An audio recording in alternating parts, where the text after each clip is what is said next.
और मैं लोगों को एक मैसेज देना चाहता हूं जो परमेश्वर ने आज अभी इस मीटिंग में आने से पहले मुझे दिया है। जिन लोगों को लगता है कि परमेश्वर के नाम को ऐसा बोला जा रहा है किसी व्यक्ति के कारण या किसी के कारण, उनको एक वचन जो परमेश्वर ने मुझे दिया मैं आपको देना चाहता हूं। यहोजकेल 36 उसकी 23 हम सब पढ़ेंगे भी, सब स्क्रीन पर भी देखेंगे, सब बाइबल की ओर भी देखेंगे अगर बाइबल आपके पास है तो। परमेश्वर कहता है, मैं अपने बड़े नाम को पवित्र ठहराऊंगा, जो जातियों में अपवित्र ठहराया गया, जिसे तुमने उनके बीच अपवित्र किया।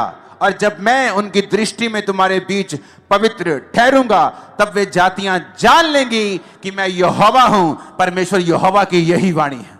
परमेश्वर की आत्मा ने कहा, आने वाले दिनों में ऐसे कार्य होंगे, ऐसे काम होंगे कि ये पूरी जातियां परमेश्वर को पवित्र ठहराने लग जाएंगी और खुदा अपने आप को खुद पवित्र ठहराएगा और क्रिश्चियनिटी की नाम की बल्ले बल्ले होगी और ऊंचाई आप देखेंगे इसके। और आमीन, ऊंचा चाहिए चर्च।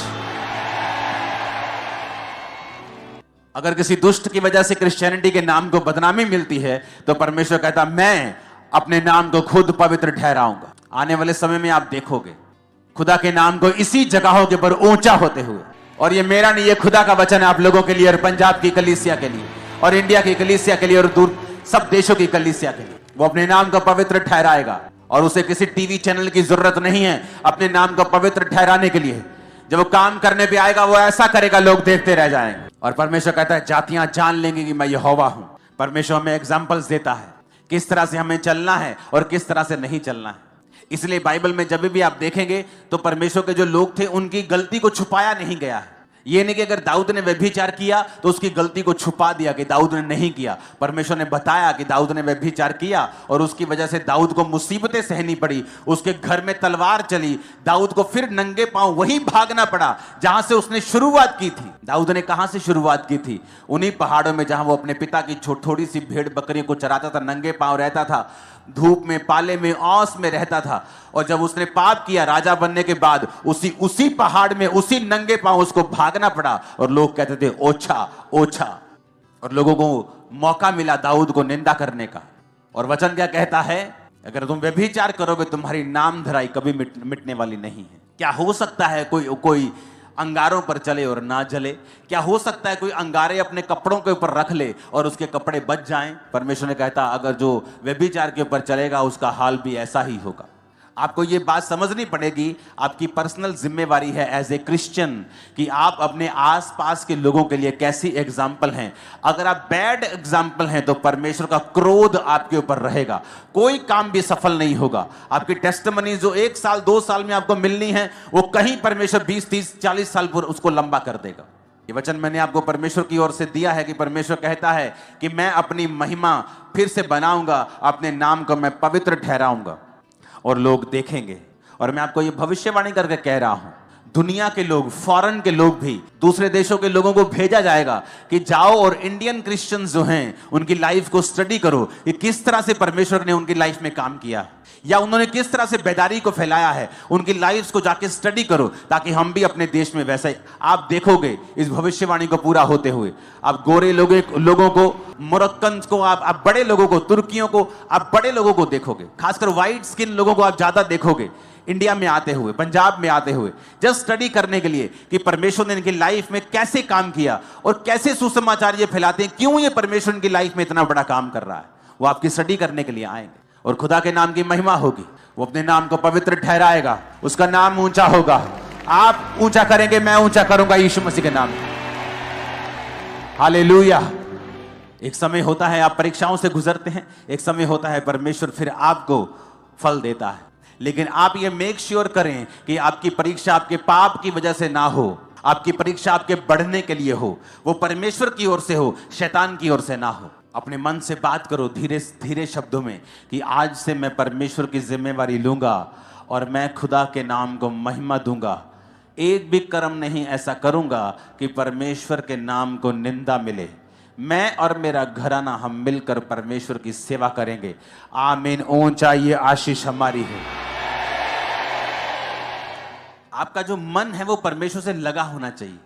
अगर आपका मन प्रभु से लगा हुआ है, जब आप चर्च में नहीं हैं, जस्ट अपने वर्क प्लेस पे हैं, कहीं घूम रहे हैं, कहीं जा रहे हैं, अगर आपके मन में हमेशा परमेश्वर के साथ आप जुड़े हुए हैं, आपको मालूम होगा क्या गलत है और क्या सही है।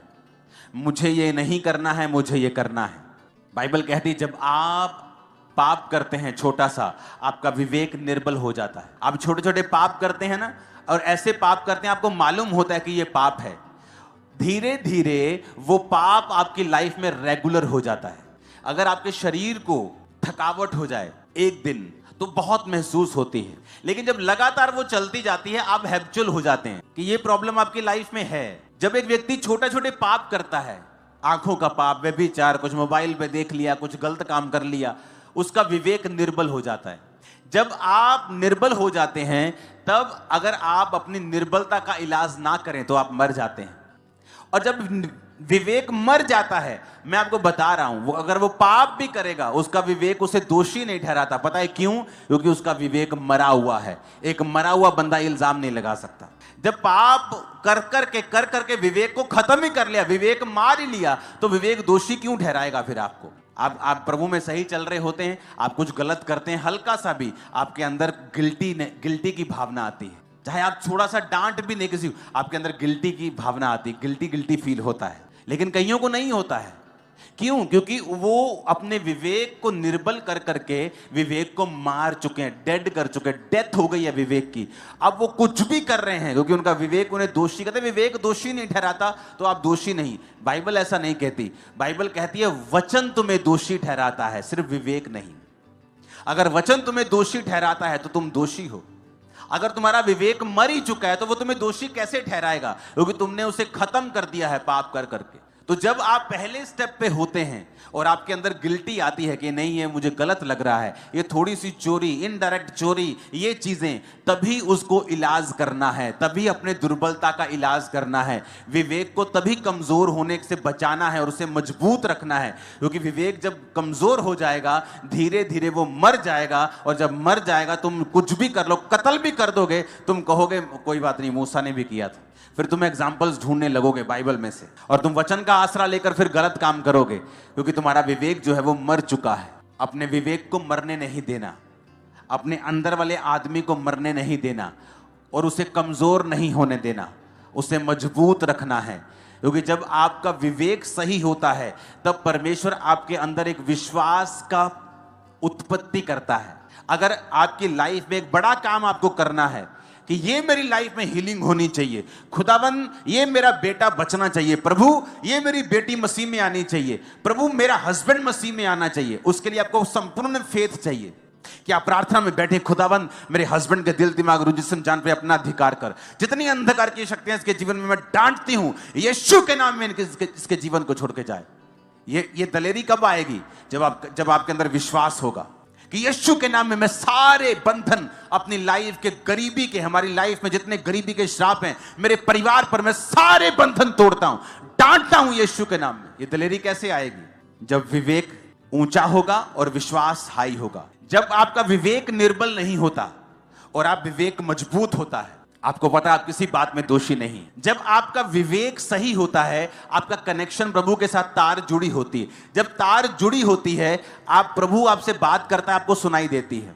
निर्बल विवेक में जब प्रभु बात करता है तो कभी सुनाई देती है, कभी आधी सुनाई देती है, कभी अधूरी, कभी सुनाई देती है, कभी सुनाई देती नहीं है। जब विवेक मरा हुआ होता है तो परमेश्वर चिल्ला चिल्ला के भी बात करे, आपको कभी मालूम नहीं होगा कि प्रभु क्या चाहता है। जब विवेक मजबूत होता है, उससे क्या होता है, आपका मन आपको दोषी नहीं पाता। आप जब प्रार्थना करते हैं, प्रभु के सामने जाते हैं, तो आपको एक हियाव होता है कि मैं जो मांग रहा हूं परमेश्वर मुझे देगा। बाइबल का जो विश्वास है आपके अंदर एक अजीब रीति का बन जाता है। और जब आपका विश्वास बढ़ने लगता है, आपका विवेक हाई लेवल पे होता है, आप प्रेयर करते हैं और शैतान भागता है। कितने मेरी बात को समझ रहे हैं? क्यों? अब आपको मालूम शैतान क्यों आपके विवेक को निर्बल करना चाहता है? ताकि आपका विश्वास कम हो, आपका कनेक्शन कंप्लीट ना हो, आपको प्रभु की आवाज सुनाई ना। आपको मालूम है एक बात, परमेश्वर हर एक जन से बात करता है। जरूरी नहीं वो आपसे कानों में बात करे, लेकिन वो हर एक जन से बात करता है। आपके सर्कमस्टेंसेस के द्वारा, वर्ड के द्वारा, आपके परमेश्वर के दास के द्वारा किसी भी माध्यम के द्वारा आपसे वो बात करता है। अगर आपका विवेक निर्बल नहीं है, अगर आपका विवेक मरा हुआ नहीं है, आप उसकी बात को झट समझ जाते हैं, चाहे वो 4 साल का बच्चा क्यों ना हो, कि ये बात मुझे परमेश्वर ने बोली है। क्योंकि आपका विवेक अगर मजबूत है तो परमेश्वर पत्थर को भी इस्तेमाल कर सकता है, बच्चे को भी कर सकता है, आपके दास को कर सकता है। वो किसी भी चीज को आपको बताने के लिए और बढ़ाने के लिए इस्तेमाल कर सकता है।